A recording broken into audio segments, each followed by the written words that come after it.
Kamusta? Halika't samahan niyo ako at ating bubuksan ang isang halos kinalimutan ng kabanata sa ating kasaysayan. Ito'y isang kwento tungkol sa ginto, kapangyarihan sa karagatan at isang kaharian na matagal nang nawawala sa ating kamalayan. Okay, mabilis ang tanong. Pag sinabing sentro ng kalakalan sa kasaysayan ng Pilipinas, anong unang pumapasok sa isip ninyo? Malamang Maynila, di ba? Pero, paano kung sabihin ko sa inyo na may nauna pa? At hindi lang basta nauna, daan-daan taon ang agwat. Isipin niyo to, 1001 CE. Mahigit 1,000 taon na ang nakalipas. Ito yung taon kung kailang isang kaharian mula sa Pilipinas ang opisyal na naitala sa mga annals ng China sa ilalim ng makapangyarihang Song Dynasty. Grabe, di ba? At yan na nga, ang sagot, ang ginintuang kaharian ng Butuan. Ito ang pangalan ng isang napakalakas na pre-colonial maritime state na umusbong at namayapag sa katimugang bahagi ng Pilipinas. So paano nga ba naging ganito kalakas at kayaman ang Butuan? Anong sikrato nila? Sige, halika't silipin natin ng mas malaliman ang mga ebidensya ng kanilang kadakilaan. At para malinaw, hindi ito haka-haka lang ha. Ang Butuan ay mismong nakasulat sa mga opisyal na talaan ng China.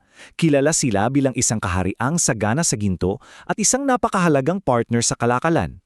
Ito ang patunay na bago pa man ang Maynila, Butuan na ang sentro ng komersyo sa rehiyon. Sila ang nag-uugnay sa atin sa buong mundo. Pero yung malaking tanong, paano?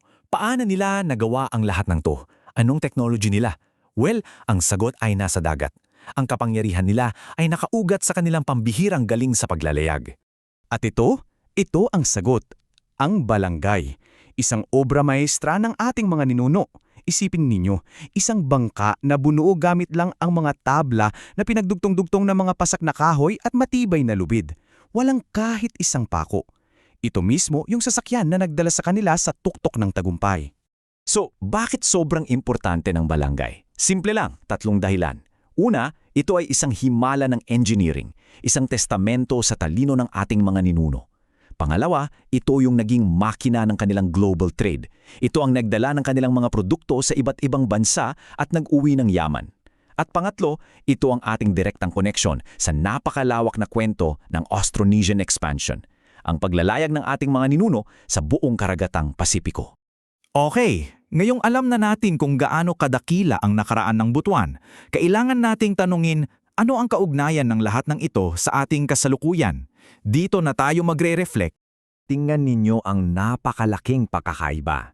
Ang sinaunang Butuan isang global trade hub, mayaman, makapangyarihan. Ngayon, ang Pilipinas, madalas nating marinig, nahaharap sa mga hamong pang-ekonomiya, isang developing nation. Nakakapag-isip talaga, di ba?